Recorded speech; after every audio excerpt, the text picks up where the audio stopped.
करीब 15-20 बरस पहले एक अनजान शब्द ने हमारी दुनिया में घुसपैठ की, इमोजी। भावनाओं को व्यक्त करने वाले चिन्ह जब पहली बार सामने आए तो हमारी तरह के कई लोग कुछ हैरान हुए। न उन्हें स्माइली समझ में आती थी, न प्रणाम की मुद्रा में जुड़े हुए हाथों का संदेश प्रभावित करता था। पता चला कि इमोटिकॉन्स हैं, इमोशन को चिन्हों में बताने वाले नए माध्यम। धीरे धीरे चिन्ह बढ़ने लगे, उदासी के, गुस्से के, अफसोस के, और हम इन्हें पहचानने भी लगे। फिर बात यहीं नहीं रुकी, धीरे धीरे हमें इनका अभ्यास होने लगा। अब इमोजी के बिना हमें अपनी भाषा भी अधूरी लगने लगी। अब एक पूरा वाक्य लिखकर हमारा काम नहीं चलता, उसके साथ हम कोई न कोई इमोजी लगाना ज़रूर चाहते हैं। तो ऐसा लग रहा है जैसे इमोजी धीरे धीरे भाषा की इकाई बनती जा रही है।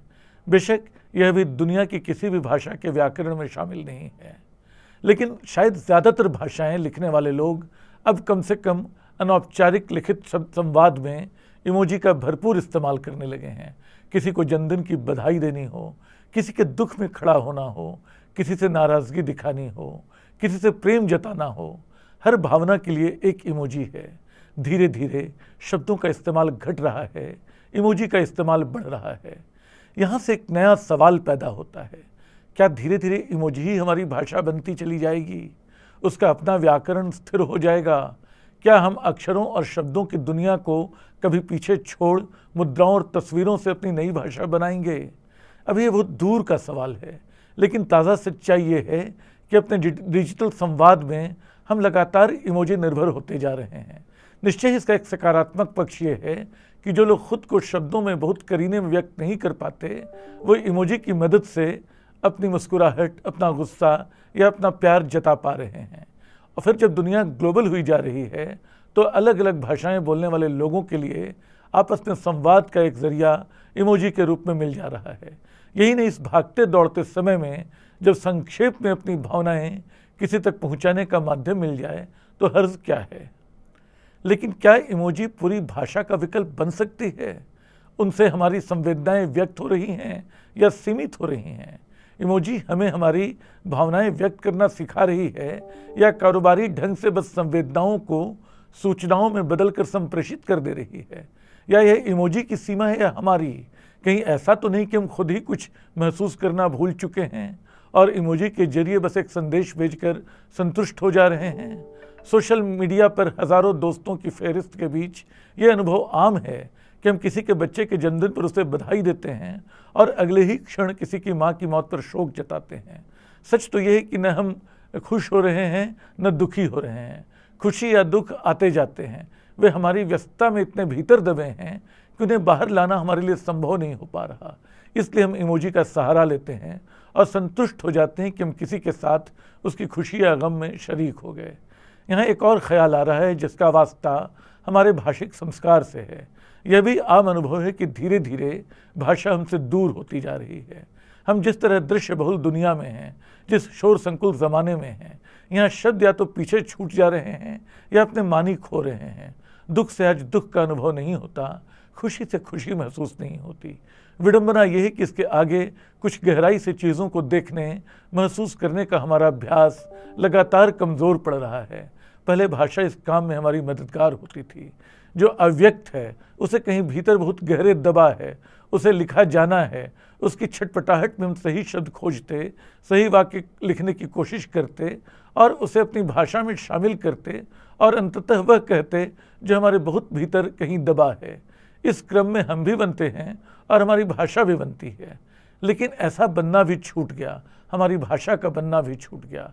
अब हम मनुष्य से ज़्यादा मशीन हैं जो भाषा से ज़्यादा इमोजी से काम चला रहे हैं।